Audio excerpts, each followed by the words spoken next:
This episode is brought to you by Indie Insights. Indie Insights is our bi-weekly newsletter and love note to the film industry, movies, and the creatives that make them, not to mention you, our esteemed listeners. Inside, you'll find curated industry trends, articles, exclusive commentary, and underappreciated films from filmmakers like you worldwide. And the best part is that it is completely free. So join today at www.bonsai.film. It takes just a few seconds. And once you sign up, you'll get the very next newsletter on Friday morning. It's that simple. Go to www.bonsai.film to get Indie Insights, our bi-weekly newsletter, and join a network of film creatives just like yourself. And don't worry, we'll never sell your information or spam you with a bunch of nonsense emails, just the bi-weekly film industry goodness you need. And if you ever tire of Indie Insights, simply unsubscribe. No gimmicks, no games. So go to www.bonsai.film to get Indie Insights for free.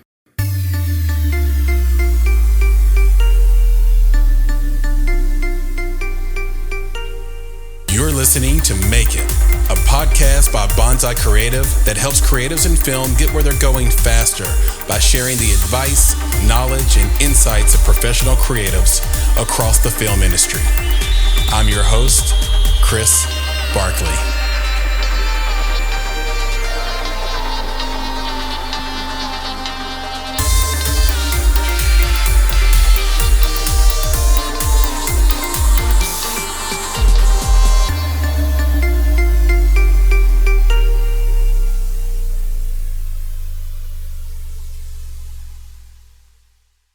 Hey, I'm Tiffany Murray. I'm the writer and director of Southbridge podcast.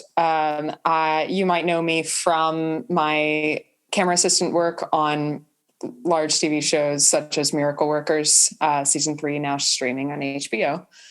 And I'm in post for a feature and writing my own feature as we speak.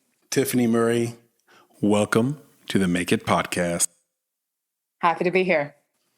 Seriously happy to have you. And I will just warn you in this audience right now, there is no possible way that we will work our way through all of the notes, the copious notes and research I have in front of me. I think we might get to about 65, maybe 70% if we're lucky, if we're efficient. Although there's no need to be efficient. I think with creative and fun people, long answers are better a lot of times. So I'd love to start with sort of the obvious, which is, how did you and Amy Kersten meet? How did Amy and I meet? Sure. Well, Amy was wearing a bunch of hats on a web series called Control-Alt-Delete. It's a workplace comedy set in an abortion clinic. And I was brought on season 2 to be the cinematographer. And we met in a prep meeting and just connected right off the bat. So from there, we were like, okay, let's work together on something else and something else. And then I dragged her onto this, and I'm very grateful for her. What role did your parents play in giving you the confidence to perform in this business? I think my parents definitely instilled a lot of work hard mentality. You know, we were a family of 5 living on 2 teachers' salaries. And so it was like, if you want something, you have to go out and work for it. And that, instilled a lot of just like, okay, well, how do I get there? How do I do this thing? So there's a lot of like independence that comes from that as well. Yeah. I think I've never like thought about that connection in that way, but yeah. Yeah, and I think it comes through, Tiff, with you, especially like, you're carrying giant rigs around. You aren't afraid to travel. You've been not just to LA and New York where you live now, but, you've been to Thailand. You've been all over the place. And taken that ambition and just sort of channeled it in film. It feels like that ambition and toughness they instilled in you, you could have put that anywhere and you would be, just fine. As many people know, and you probably know, Bonsai Creative, branding and marketing firm for independent film, but we also have this podcast. We are a partnership as well. My co-founder, Nick, makes my life easy. We complement each other well. He's more technical. I'm more emotional, maybe something like that. Those two play together well. So I'm curious with you two. I understand why you would partner and how that mitigates risk a little bit, but when you guys collaborate on projects, who is the most headstrong, and how do you resolve your creative differences? I think it depends on the project for sure. Like there's always one of us that's a little bit like, obviously Southbridge was my thing. And I brought Amy in to be like, hey, you got to tell me if this is complete awful dialogue because I'm in my head and I just don't know. And I respect Amy's opinion so much. And she's also a brilliant writer. And so to just have her be like, I don't know if this is a tech thing that I just don't understand, but that makes no sense. I'm like, oh, got it. Cool. Yeah. Mm-hmm. Yeah. And I think it's important that you play different roles within a project. We did a feature film called Adult Interference that is doing really well. It's just got picked up by Paramount Plus. It's on Xfinity Stream now, and yeah, it's awesome. Yeah, it's it's the gift that keeps on giving, I suppose. But it wasn't always easy, and we had 2 female directors. It was a mostly female-made film, and that is what really surprises people about it. Is that you want to sort of write it off as like a male-driven sort of 80s comedy raunch fest, but women did that. Yeah. And so it was this really cool surprise. But I did notice that because we had 2 female directors, that posed a bit of a problem. And a hierarchy was created almost immediately, where one of them was like the dominant, I'm directing this film and I will accept feedback from you. Mm-hmm. But right. Yeah. There was one that was just clearly more dominant. Sure. Not bad or good. I'm not saying bad or good. Mm-hmm. I'm not saying a problem. I'm not saying anything like that. But when I think, just fell into that. Yeah, flow. When I think about Adult Interference, I feel like Jackie Phillips directed that movie, and I feel like Stephanie Black, acted and wrote that movie, and that's probably where they should have stayed. But instead, they wanted to co-direct to help to lean on each other, and it didn't really work that way perfectly. Yeah. Yeah, I think for Amy and I on the short After the March, it was kind of like I'll take more of the visual director sense and help produce, and then Amy is writing and pouring herself over the dialogue, and then we're coming together on this okay, what is the overall feeling we want? And then I take that to my team and say, okay, this is what the feeling is like. So how do we translate that to visual? So how did the idea for Southbridge come about? And what's your short-term and long-term plan for the IP, the intellectual property? Sure. So the initial idea for Southbridge came from production on a short film I directed and wrote called I'll Be Here, as a post-apocalyptic one-man limited dialogue kind of thing. And I was like, this is really fun. I want to explore this more. What if he thinks he's in this abandoned place, but it's not actually abandoned? What if there's things going on that are affecting him? It was really wonderful, by the way. I encourage everybody to watch it on Amazon Prime. It is $2.99 to watch it in HD, $1.99 in standard. But why do that? Watch it for the $2.99 because you're going to lose that $3 in a really silly way, almost guaranteed within the next 24 hours. So you might as well spend it. It's less than a coffee. Yeah, sure. You might as well spend it on Tiffany and Amanda Young, friend of the podcast, and Henry Haggard and a few others. Amazing work. Anyway, continue. Yeah. I just wanted to pitch your movie for you. I appreciate it. So I was really excited about that project and wanted to explore where that could take me. And so I spent the next oh gosh, 4 years, kind of like toying with these ideas about like a world that looks abandoned, but maybe is manufactured from the outside, kind of Truman Show-esque style. And I, there's so much research on different TV shows and movies that had similar concepts to find where I felt like this could fit in and what I had to say that was different than all of those. And so for me, that kind of like filtered into, well, I have this incredible insight with 10 years of experience in film production. What if this is a comment on the entertainment industry and how the entertainment industry could possibly be affecting our subconscious in ways that we don't necessarily realize. Mm-hmm. And so bringing this like dystopian world with that and kind of intermeshing those things, Southbridge kind of appeared. I listened to all the episodes. You do provide some comedy, and there's a lot of comedy actually, and a lot of drama. So it's not all, man, these are rough times and I'm going to listen to this and I'm going to be even lower. Mm-hmm. It's not that kind of show. You guys put it out on YouTube as well, correct? Or no? Correct. Yeah. So we're releasing anywhere you listen to podcasts and on YouTube. Eventually we'll have the full 8 episodes in one video too. So if you just want to binge all the way through it, you can do that. Was there talk about just leading with YouTube since the visuals and the Foley go together so well? So essentially this idea started as a TV series pitch. Mm-hmm. And then I quickly realized no one's going to give no-name Tiffany Murray like $10 million an episode to make a crazy dystopian sci-fi. Mm-hmm.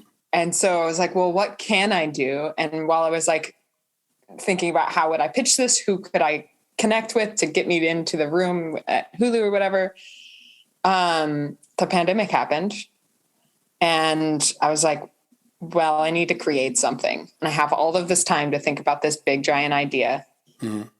What if we just make it without visuals?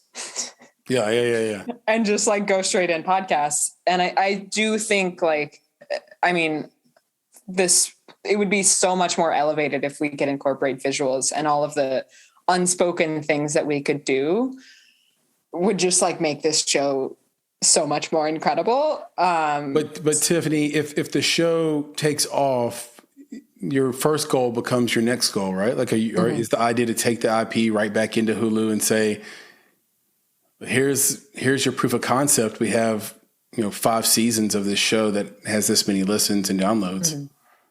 Yeah. I mean, that's kind of the goal, is that we can prove that there's a following with this and that people are interested in knowing more. And I've written the pilot for the TV series that I'm really excited about. It takes a different character's point of view of the whole storyline that's in place at the moment, and kind of like, this is what I originally wanted to do, is like travel between these 3 worlds of the dystopia, the reality show, and the apocalypse. Right.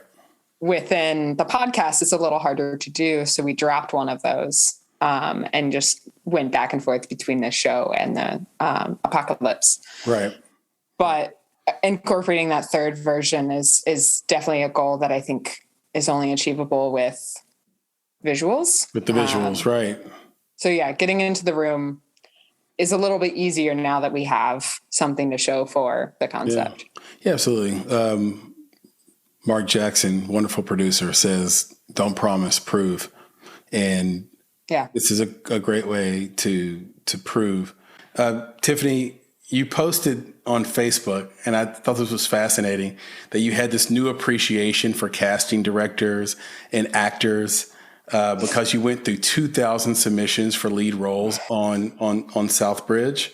Yeah. And I'm curious how many people actually did audition, because you said you just scratched the surface with the 2,000. How many actually auditioned, and how does a podcast audition differ from a typical one? Yeah. Oh gosh. We did a round of auditions and a round of callbacks. total, I think we saw 20 or 30 actors for like 12 roles. Yeah. I just wanted to give everyone parts because there were so many people that were just outstanding. And it really just came down to, how does their voice match with this voice? Yeah. Because, we have a lot of female characters. That was one, like, gotta have it for me. And so finding women that have a range of vocal tones, we knew Amy was going to play Brandy. And so it was like, okay, so Brandy has a lot of lines with Nadine. So who can we find that can play Nadine that has a different enough voice? And then going from there and kind of putting all of these puzzle pieces together. It was so much fun, but I feel bad because I want to give everyone parts. We had so many amazing people, even that we didn't even get to call in for an audition, that were just, I hope I get to work with them at some point because it was so exciting to see so much talent. Do you think that podcast networks, I had this thought in my head that it feels like with Spotify and Apple, and we mentioned Gimlet earlier, there are so many massive players in the game. There are companies. So, for example, I'm friends with a guy named Clark who runs a company that charges $100,000 per podcast episode to produce. But they do everything. They're a one-stop shop. And it feels like to me that these podcast networks are the new TV studios. Yeah. And are the new networks. What do you think about that? And do you see it becoming lucrative enough for CBS, NBC, ABC, Fox, the traditional networks to come in and try to take a piece or even steal that cheese? Yeah, I think there's definitely a world in which these major corporations have a hand in audio drama podcasting. I was listening to a Dax Shepard interview with, I can't remember his name right now, but he's on a Q Code show, and he was talking about, he walked into the Q Code studio and there's just like microphones 360 around him, and like is like pristine and like everything's perfect. And I was like, oh my God, that would be a dream. I think there's a level that you can do where you have all your actors recording on their microphone at home. And then there's the TV studio level, It's like the student film versus the blockbuster. Yeah. They could both be equally good in their own realm, but there's so much growth there's so much untapped potential right now. That it would be really exciting to see what someone would do with a giant budget for an audio drama. Yeah, it's really interesting because I listened to a podcast called Design Matters with Debbie Millman, and she is sort of known as one of the OGs of podcasting, along with like Mark Maron, I think, and a handful of others who started like before people knew what a podcast was or even how to access it. And when we started our podcast, this podcast in 2018, late 2018, one of the bad pieces of self-talk we had was, we're so late to the game. We're so late. What are we expecting to accomplish? This lottery has already been won. Mm-hmm. And I look at Southbridge and what you and Amy are doing, and then I look at what the podcast networks are doing, and I'm thinking, I think we're still in the early stages of this for sure. Yeah, it's going to be really exciting to see how this transforms into the next stage. Like when we started writing this, it was, no one else is doing this right now. And then quarantine happened and everyone started doing it. So we kind of feel the same way of like, now the market is so saturated, but our hope is that the show stands out to different people for different reasons. And, we kind of appeal to a certain audience. And if people enjoy it, that's all that matters, Yeah, that's right. And good sort of stands for itself and always rises to the top. And at the end of the day, you own the IP and Right. you own the content, and who knows how you can exploit that and how your kids can exploit that in the future. So Yeah. once you make it, it's there, it lives, you manifested it. So Right. that is Well, an in and of itself, Tiffany. yeah. I think the important thing to remember too is like it's about the process. It's about creating something and getting to work with people. And if it makes you millions and millions, great. If it doesn't, you've made this really cool thing. You have to, like, we had something to show for our time in quarantine and something we're really proud of. And I think that's the biggest gift that anyone could give was like just that ability to have something that they can call their own. I feel so lucky to be surrounded by so many talented people that help me make it happen. Speaking of working with people, when you do something like this together, you it either is for the best or for the worst, meaning you can be pigeonholed, or it can be like this brand new, you could be the next Coen brothers or something like that, right? So like, do you see yourself basically doing every project in the future with Amy, or is there understanding between you two that you're freelancers and you're just working together on this? I would love to work on everything with Amy. I mean, she's such a creative force. And I'm lucky just to know her. She has her own really exciting things happening. I've got some exciting things happening on my end. And I think it just comes down to if our schedules align and, our availability is in the same spot. Like I would love to work on her feature and I'd love her to be on my feature and, just go from there. So we haven't established like we are a partnership, but we've talked about co-directing. We've talked about a DP director duo, writing things together. It's definitely in the world of conversations we've had. Yeah, it's interesting. When it's casual like this, it's almost like you're dating, and there's nothing on the line. And then when you make an LLC together, and then you put money into the LLC, it's like you had a child. So now you can still break up, but it's really messy. And who's gonna own the LLC? Who's gonna have custody of this money? Right. So it kind of works like a relationship in that way. So definitely wish you two the best of luck. I think it's going to be incredible. This comes up a lot with creatives, and we talked about this a little bit before we actually started recording. Mm-hmm. So I want to circle back to it. You lived in Nashville for 5 years before you moved to LA. How did you know it was time to leave? And and now you're living in New York. What made you leave LA? Yeah. The last 10 years have been a journey for sure.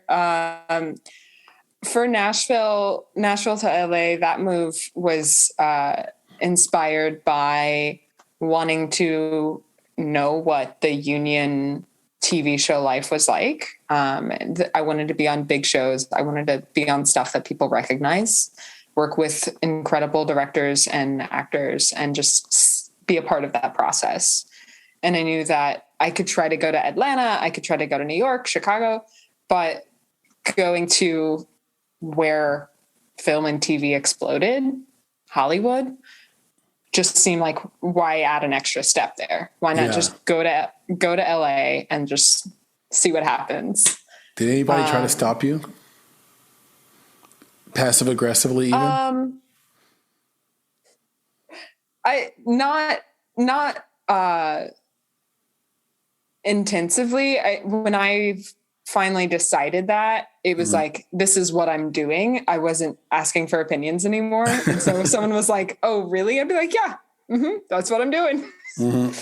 I had a long conversation with one of my favorite professors at MTSU. His name is Eddie Bowen.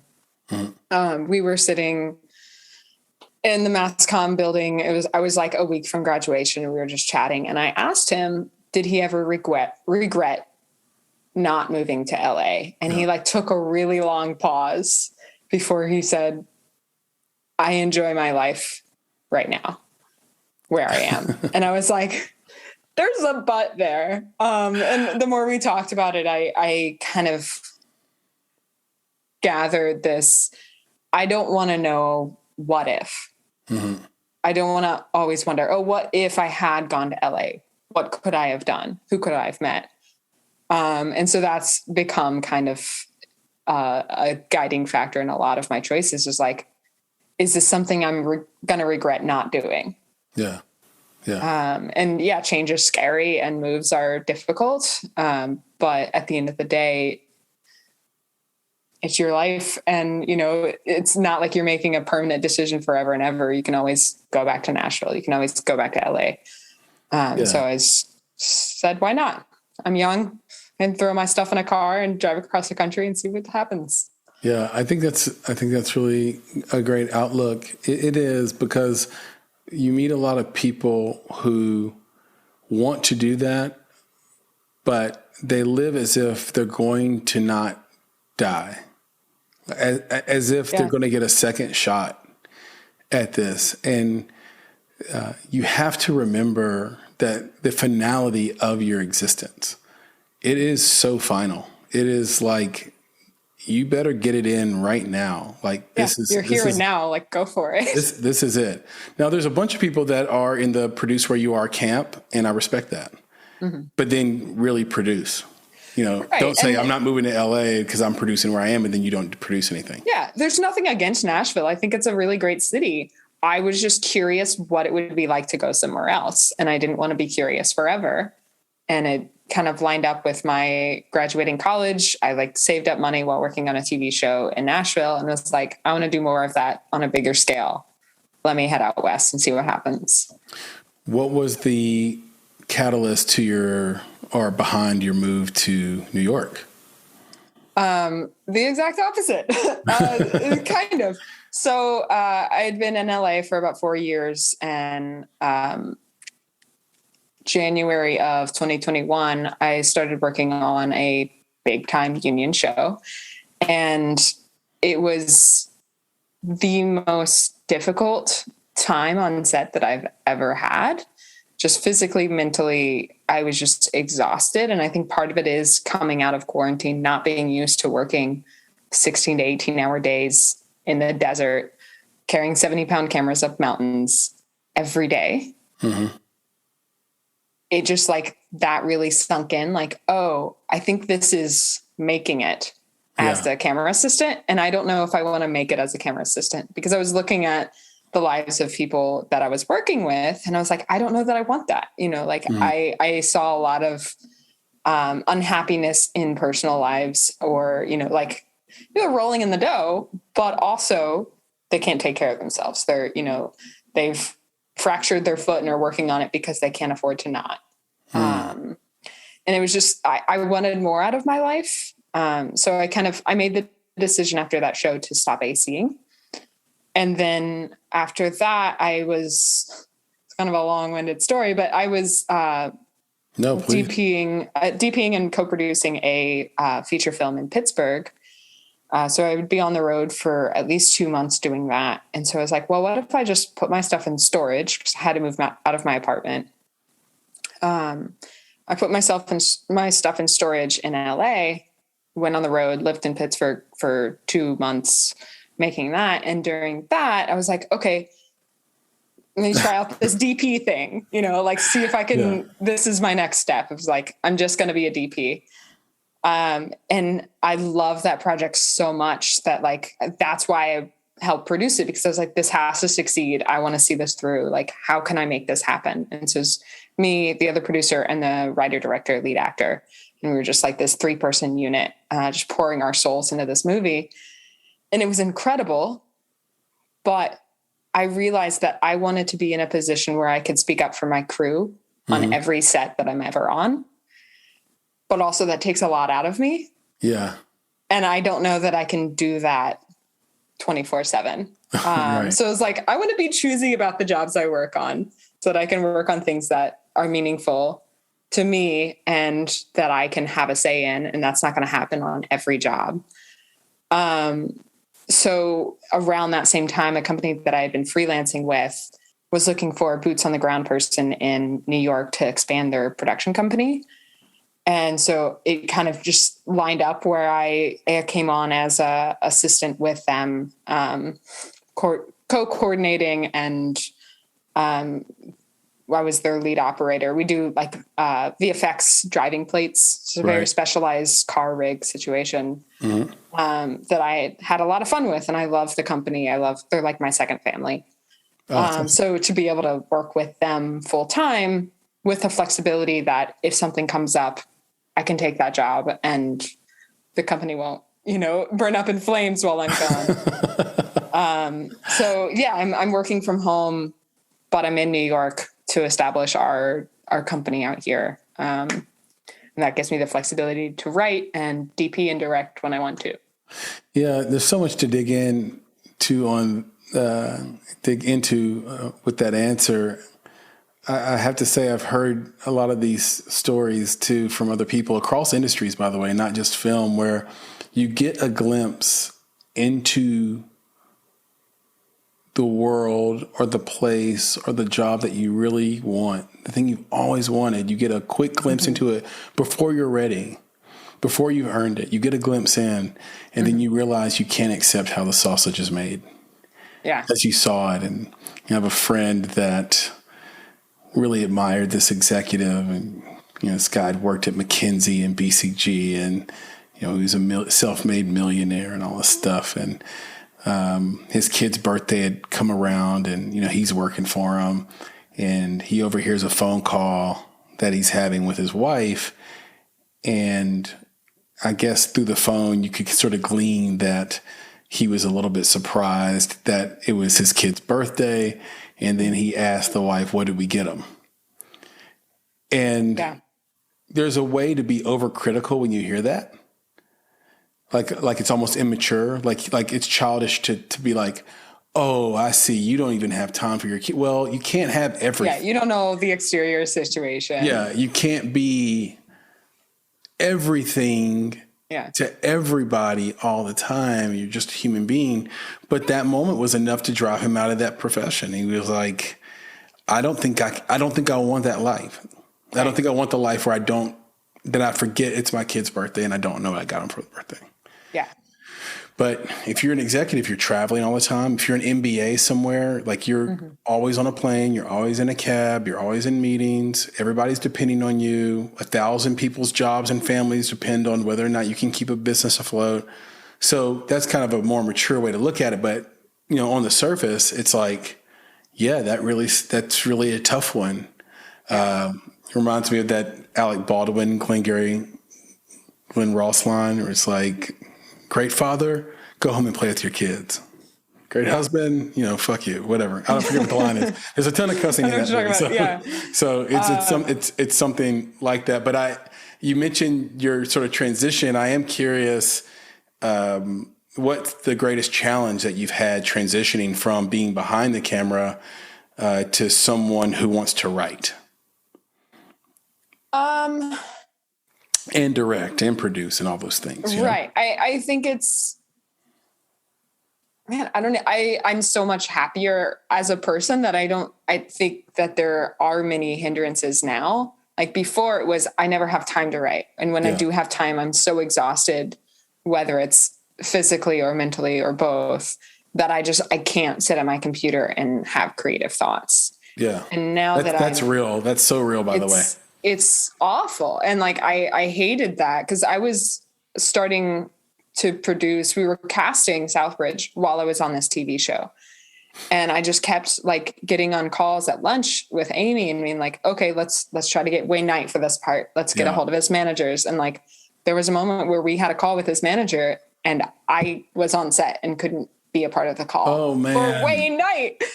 And so it was just like, I would so much rather be at home just dedicating everything I have to Southbridge than being on set with Steve Buscemi and Daniel Radcliffe. Like amazing people. I would rather be at choice. Home. Yeah, I know. It was just something that like hadn't really clicked until that point. And I'm so grateful for that show to have enlightened me in that way, no matter how difficult it was in the time to have that realization. But, I mean, now it's just a matter of like, okay, dedicating time to writing. And if I'm tired of writing, I'm reading, or I'm watching master classes, or, reading books and taking notes and just like making sure I execute the time that I do have to fulfill that part of me that wants to be creative in these ways that I haven't been able to do in the last 10 years. Yeah.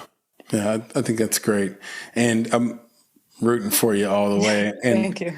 I really do identify with being, there's a block of time you need to really be creative and to be excellent, to be in flow state, to sort of produce excellent work. And I think it's about 4 hours. I think you need 4 hours of no one interrupting you and you having zero concerns about needing to be anywhere else for 4 hours. And if you can schedule that in through life design somehow, on 3 times a week, you're going to go so much further than you would trying to squeeze in 30 minutes here, 1 hour there, 7 days a week. Right. Don't do that. Give yourself the long blocks where everyone knows not to mess with you. The internet is turned off. Your phone is on do not disturb, and you're just digging in, zeroed in. And going at it. I think this audience would kill me if I didn't dig in a little bit on the technical, which is what we do here. And I have, someone who has 10 years of camera experience. What is your favorite camera of choice for beginners? And then what is your favorite camera of choice?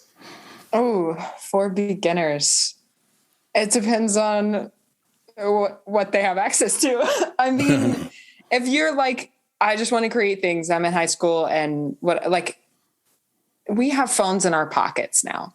Yep. Like there's so much storytelling it doesn't depend on technology. Just like pick up a lens and go. Doesn't matter what it's attached to. Yeah.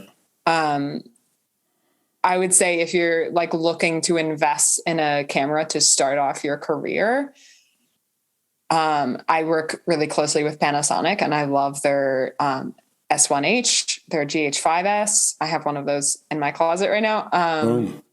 The Panasonic makes really great cameras. And once you get through their odd menu system, their product is fantastic. These are mirrorless cameras.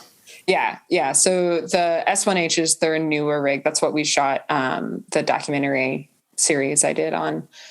And then the GH5Ss are a little bit older. They're a little bit smaller, but a lot of bang for your buck. How has technology changed in the 6 years since, you've, I guess, graduated and been working hardcore in the field? I mean, it's been interesting because when I was in college, the Alexas were in their, original, like the Alexa Classic was still being used on a lot of things. Yeah. And now Arri has like so many different types of cameras that I'm just like, oh my gosh, this all came out like within the last 6 years. Like what? Well, Red put a lot of pressure on them.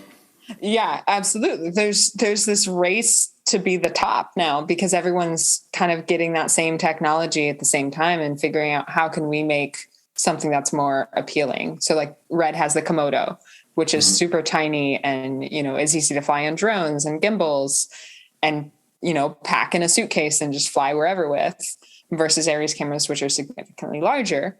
Right. But you've got bonuses and negatives with each one of those. So I think it's whatever you find to be the most enjoyable for you. For me, it's Alexa. Yeah. I love their products and I think they have really great dynamic range and color. There's just something that draws me to those. I know lots of incredible DPs that only shoot on Red and great, good for them. I can't stand Red.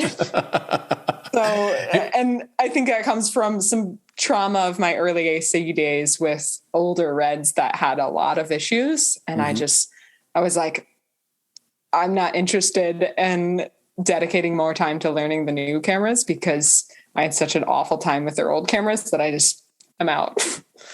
It reminds me, or I think it's like a proxy to the workstation wars when I was coming up in the early 2000s producing music, and there was like this arms race to see who was going to win over the hearts and minds of producers in music between Korg, Yamaha, and Roland. Yeah. And it's really funny because I look at Ari, I look at Red, even Blackmagic, and then there's the iPhone that you just mentioned, for example. Yeah. Well, the proxy is here's these three battling it out. I ended up going with Korg. Like what's behind me over there is a Korg Extreme from way back in the day. It's still in perfect condition. And I went with Korg because Korg always gave you free stuff. And they just they gave you free plugins. They gave me MS-20 for free. They gave me all these things for free. And I'd worked really well on a Yamaha. Yamaha's the easiest by far to use. And Roland was really in a specialized sort of use case for me, at least. Now you have Nord for live performance and things like that. But what's funny about all that is that what happened was the digital workstation. So Pro Tools, now you have a piano on your computer, Logic, Fruity Loops, Ableton, whatever you want to call it. They came in and just said, oh, you guys are fighting? We're going to make technology that makes you obsolete. So just relax. And it feels like the iPhone or some phone has that potential to say, oh, while you guys are fighting in the camera, the big 70-pound camera wars, we're just going to make a really small device people can use in their hands. And it's going to be advanced enough to make you obsolete. I feel like it's an exact proxy. I think there definitely is, and ACs out there will kick me for saying this, but like, I think there is a world in which we start seeing a lot more shot on iPhone stuff. Not to say that it's necessarily easy. I've worked on like iPhone commercials and it's not super fun because you've got all of these apps and attachments and like downloading and, you know, all of these things that aren't quite figured out yet. Yeah. But you have to have like 20 of them too. That's what people don't ever mention. It's not, no movie is shot on an iPhone. It's shot on iPhones. Right. With apps and attachments and cables and all of the things. Exactly. So it's not there yet, in my opinion. I think there are people doing incredible things with phones. But there is something to like the old vintage glass. You know, you get that like really nice PV, like just classic lens. And it's unlike anything. Like I pulled on a movie called So Cold the River that just came out. And we used a bunch of like customized lenses that Panavision modified for our DP. And it was so exciting to just see the potential of a classic lens being used in such unique ways. Did it change the way you pulled focus? It made it a lot harder. That movie was a challenge. And I'm really proud of it though. Like I've really cut my teeth as an AC on that movie. And every day I was like, there's going to be at least one shot that like I'm sweating bullets while I'm at the monitor, but it's fun. I mean, I like a challenge, and I think that's kind of my overall like attitude towards creating is like, once I figure something out, okay, I figured it out. Let me go to the next thing. Yeah. I made a movie with limited dialogue. Let me now make a podcast with only dialogue. Yeah. You know, I'm always trying to see what difficult thing I can figure out next. Yeah. You're well, we talked about it again in the pre-conversation. You're a badass. Thank you. You're a tough lady, and you like taking on challenges and conquering new worlds. Speaking of that, by the way, segue man here, you were second unit director on a film called My Sisters. Is it true that the principal photography only lasted 24 hours? That is correct. And it's 91 minutes long? That is correct. How did you do this? What is happening? What am I missing here? So that was a partnership with Adam Justice Hardy, who I met. I actually was originally producing the TV show version of Southbridge with him before he branched out into other things. And he was like, I've got this crazy idea. I think you'd be a great partner in this project. I want to make a movie in 24 hours. And I was like, I've done 48 fests before, man. Like, I don't know. And then I read the script and I met the actors and was like, all right, let's do this. So what's the technical? Was it a small cast, one location No. movie, or was it one location that could look like 10 locations? Or how did you do it? We had, it was probably at least 12 locations all over Burbank. You did company moves? Yes. Oh, wow. You should have Adam on the podcast. This would be a fun one to chat with him about. But he was the mastermind behind this schedule. We had 4 different units shooting simultaneously. And then at the end of the day, we all came together for a 4 camera overs on a big like conference table scene that kind of was sprinkled in throughout the whole movie. So you have these different scenes with the different characters, and then you cut back to this conversation at the conference table.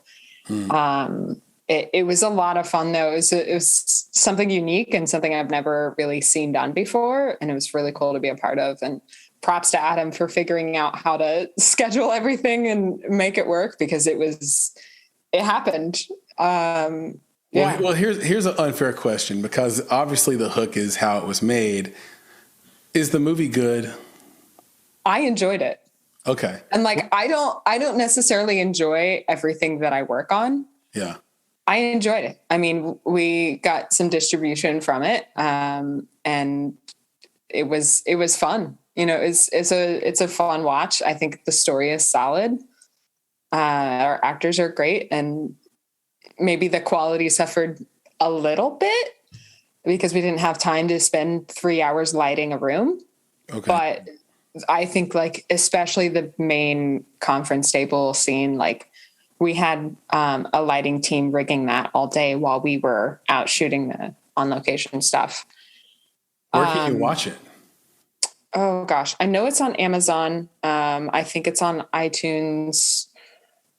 I'm not sure where else. That's enough. But definitely on those two. Yeah. I mean, everyone has access to those two, Those are two right? that everybody has, right? That's such is the world, right? Yeah. I'd love to take you through some, not necessarily speed round questions, but our classic bonsai group of questions here.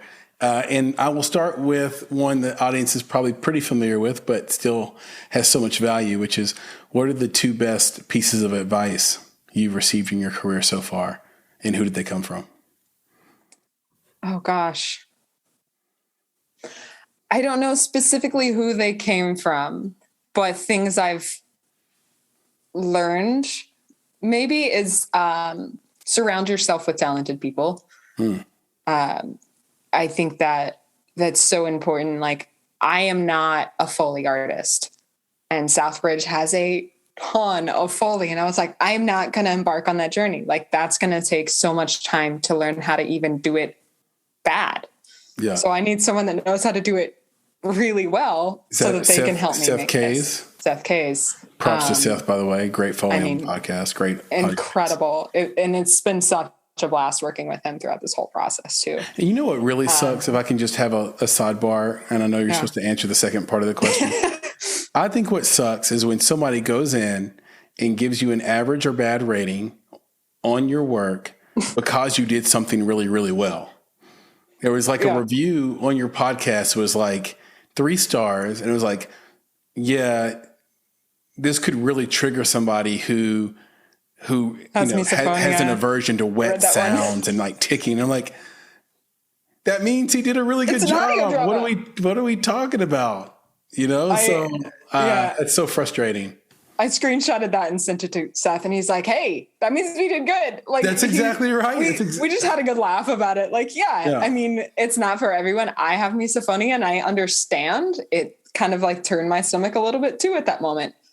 But at the same time, like, what are you supposed to do? Make it shitty? Right. I'm not going to just like not put a sound effect in because it might gross some people out. It's supposed to gross people out. Yeah. So, yeah. I empathize, but here's the thing: to hell with that person, because they could have said the same thing and gave you 5 stars. See what I mean? Yeah. It's always like I'm going to punish you. Like, I don't know why us creators do that to each other. I think it's insane. Anyway, second piece of advice. Second piece of advice: never wonder what if. That came from Eddie Bowen, my professor at MTSU. I mean, it's kind of been a way of life for me ever since we had that conversation. I don't want I don't want to wonder for the rest of my life if a choice would have taken me to the place that would have made me happy. And so I'm just going to keep taking chances and see what life brings. Yeah, I was talking to my good friend, Jason McConnell. He also is a reader.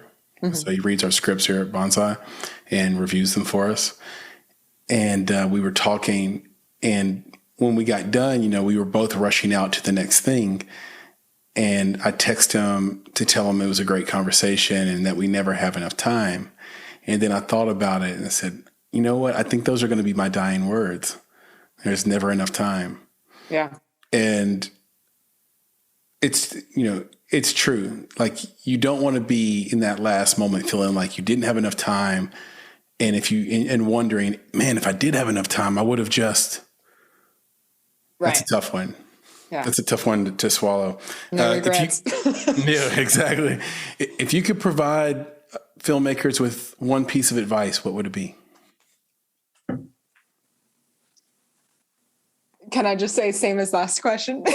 Well, kind of. I mean, but this is from you. I guess yeah. I should contextualize it by saying this would be from your direct experience working in film.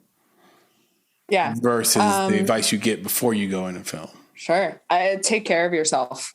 You can't do everything for everyone if you're not taking care of yourself first, whether that means physically or mentally or otherwise. Like, I think there's so many people, especially in this industry, that pour their whole life into the entertainment industry, in any industry. This happens where when you do that, you're sacrificing the work that you do because you're not able to perform at 100%. Yeah. And if you can't do that, why are you wasting your time doing it? You know, like, take care of yourself so that you can go and give 100% when it matters. Yeah. That's really smart stuff. And especially if you are working sort of crew or you're a second AD or whatever. Mm-hmm. Which creatives do you most admire and want to emulate? And what do they do from a technical or skill standpoint that sets them apart? I typically say I don't have idols because it's such a like tricky, a tricky thing. But I really admire Reed Morano's work. I think she's just a force and such an incredible creative human. Whether she's directing or producing or DPing, there's always, like, you can tell her work just from like those soft colored drapes in the window. You're like, oh, that was Reed's choice. Yeah. I've been following her for probably about 8 years now. And I'm just like constantly floored by her, not only her work, but also her ability to balance her life with her family. You know, that's something that's constantly really difficult for people in the industry. And of course, you can't know a person's whole life from social media or what they put out there. But I've seen a lot of interviews with her, and she's really frank about, like, yeah, it's really hard. And sometimes I say no to jobs because I want to be there for my son. And I think it's so important to, like, note, like, we need to be better at putting work second and putting ourselves and our family and the things that, like, produce happiness for us first, and make sure that that happiness isn't only coming from work. Yeah. And we had a filmmaker and actress, Jenica Schwartzman, on a while back. And she's a huge advocate of making sets friendlier for mothers. Yeah. So that your kid can come with you to work, not just to save money on sitters, but also so they can be a part of your life. Right. And you don't have to sacrifice your career or some important job to also be there for your kids, because this, like, disproportionately affects female creatives more than male creatives. Yeah. And maybe that shouldn't be, you know, like, fathers are really important in kids' lives too, but it is a little bit different. Yeah. But I do think I know, you know, Leslie Powers, she and I are working on two projects together right now. Love Leslie. And she's phenomenal. I'm so excited for her. EP'd her first film. I think it was her first thing she did as a director. She's got some really exciting things coming up, and she's asked me to be a part of them. And one of the conversations I had was, hey, I just came off this movie, Two Lives in Pittsburgh, and I want to make every set like that. Like, I don't want to go over 10 hours if possible. 8 hours would be amazing. And, you know, she has a kid now too. And she's like, oh yeah, I want to be home to put my kid to bed at night. And so that's something we're pushing for, is like making set not a miserable place. I want it to be somewhere where people come in, we have some fun, we do some cool stuff, and then they go home and they have a life. Yeah. You know, that's the way I want to make movies. And if I can't do that, then what's the point? I don't want people to be miserable on my sets. Yeah. Keep me posted on that. That sounds exciting. Yeah. Leslie is somebody who's always working on something. And I think she's working her way towards a project that's going to be like the big one, like sort of her magnus opus. And she has a few projects. For those curious on YouTube, you can just look up Leslie Powers and subscribe to her YouTube pages there. Also, her husband, Wes, is a wonderful editor if you'd like to hire him. We've done that a few times. He's a really wonderful dude and humble dude to work with. What are the biggest creative and business mistakes you see newcomers making? I think a lot of the mistakes we see other people making are things we've done ourselves. So like instantly my head goes to like destroying your body for the sake of a show or a movie or a shot. You know, like I remember my first paid job in film was a dumb country music video, and we were like doing some car chase, and the lenses needed to be in the back of the truck, but they couldn't like fly around. And so it's like, I'll just hop in and hold them, and then I can help with the lens changes while we're out driving around. So I was riding in the back of this pickup truck as we're like speeding down roads in the middle of the night. And I think like I'm having the time of my life. Like, oh my gosh, I'm working on a music video that millions of people are going to watch. And then like we park and we're finished with the driving sequences. And I like sit up out of the truck, and like some grip sees me, is like, what the hell are you doing in there? And I was like, I was holding the lenses. And he just shook his head at me like, I cannot believe you're that dumb. But like, I was just doing what needed to be done, in my opinion. I didn't know if there was a better option.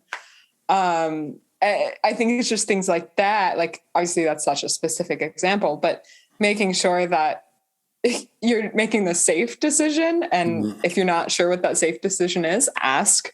Always ask questions. I work with a producer who's like, she likes to require everyone, especially her BAs, to ask a question every day.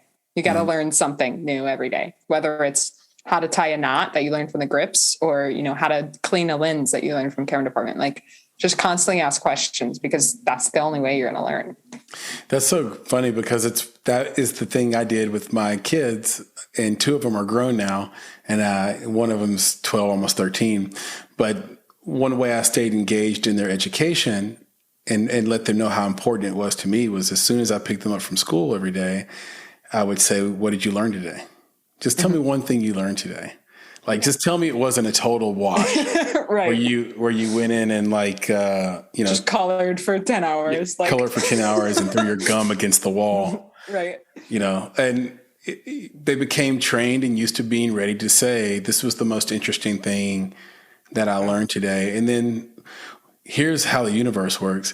You end up learning a bunch of stuff too that you forgot you learned when you were in school, or were never taught. I mean, I went to the shittiest of high schools. I might have you beat. Yeah. And I feel like I didn't learn anything. And I think it was very telling that I did so poorly in high school and did so well in college. It was because the context was totally different, and the approach to education was different. Yeah. And, I feel like I suffered because you're not able to help as much as you want to help with things you never were taught. So if I weren't like a curious guy, like a super uber curious person, I think I'd be in big trouble in life, just based on that really poor start I had. I despised school when I was in school. Like, I did okay. I was a mostly B's kind of kid, but school was so difficult for me. Mm-hmm. And I think later in life, I've realized like I'm a very curious person. I love learning.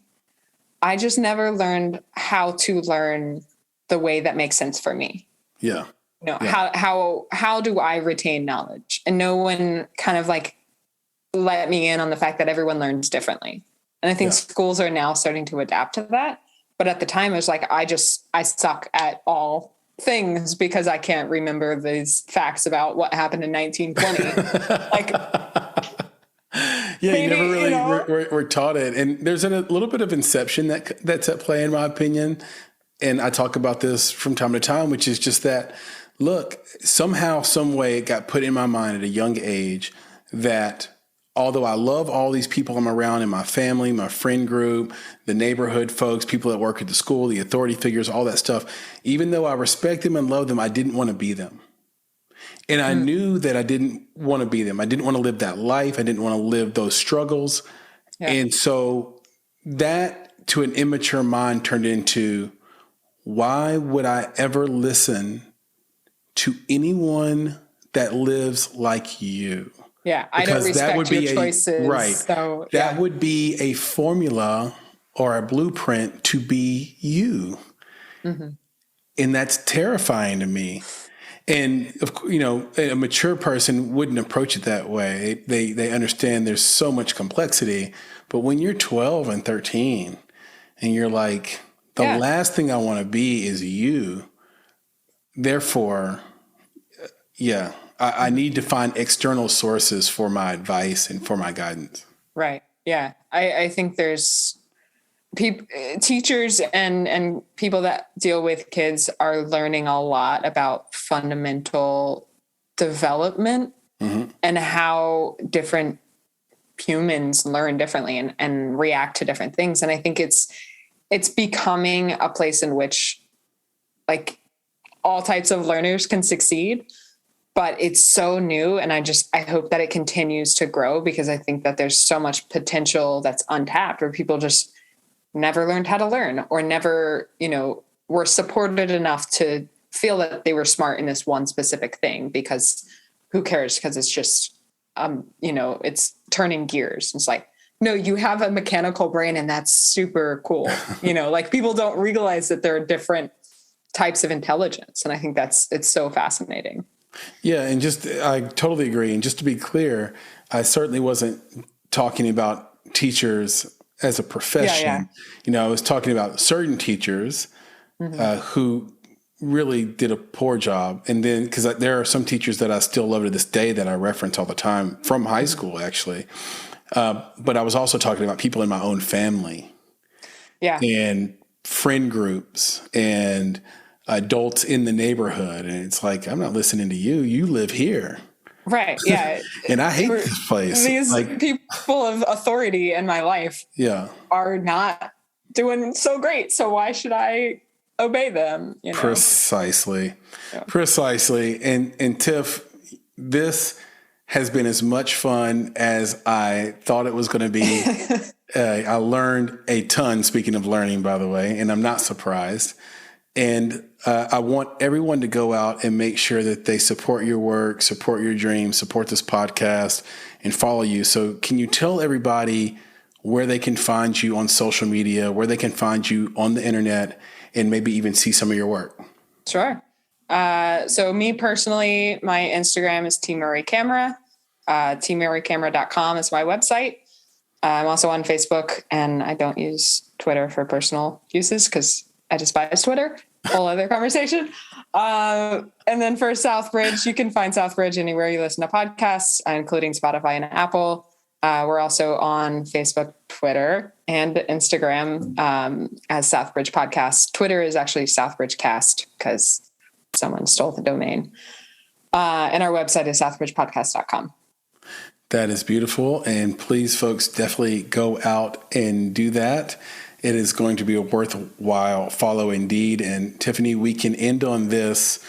I know that while you were in school, you worked many hours at Dairy Queen and you got sick of ice cream.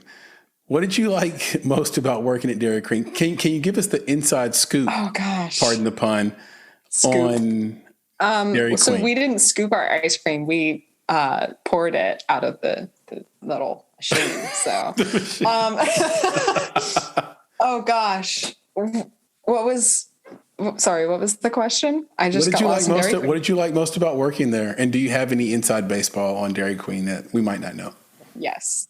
The thing I like most about working there, it was the first time that I felt like I was talented at leading. And I mean, the owner of the franchise where I worked, Rich Van Buskirk, was super like attentive to like, oh, you're a leader and I'm going to put you in that position, even if you don't think you're ready. Breeding ground.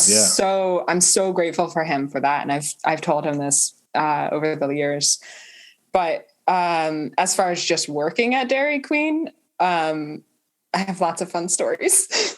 just customer service, crazy situations. I loved also working in chill and just making all kinds of crazy blizzards.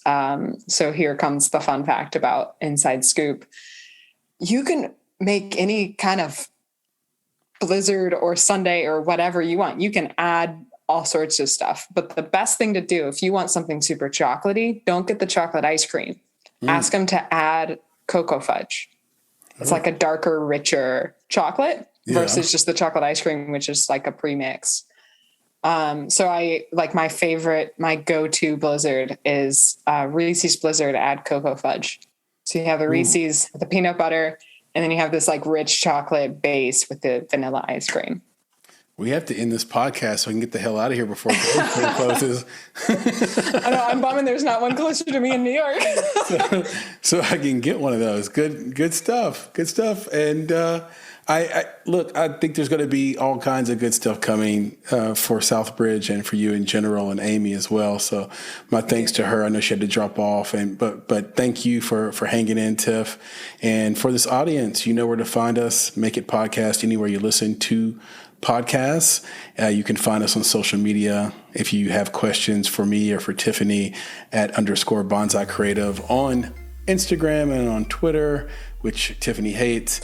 And you can always go to www.bonsai.film to learn anything you want to learn about the Make It Podcast. So until next time, take care of yourselves out there. Keep learning. As Tiffany says, learn one thing a day, ask one question, and have the courage, because you don't want to be on your deathbed, as she says, and be living with what ifs. Mm-hmm. All right, Tiff, I'll talk to you soon. Sounds great. Thank you so much. Anytime. Be good. Peace. See ya. Bye. Hey, gang. One more thing before you go. I want to talk to you about Indie Insights. Indie Insights is our bi-weekly newsletter and love note to the film industry, movies, and the creatives that make them, not to mention you, our esteemed listeners. Inside, you'll find curated industry trends, articles, exclusive commentary, and underappreciated films from filmmakers like you worldwide. And the best part is that it's completely free. So, join today at www.bonsai.film. It just takes a few seconds, and once you sign up, you'll get the very next newsletter. It's that simple.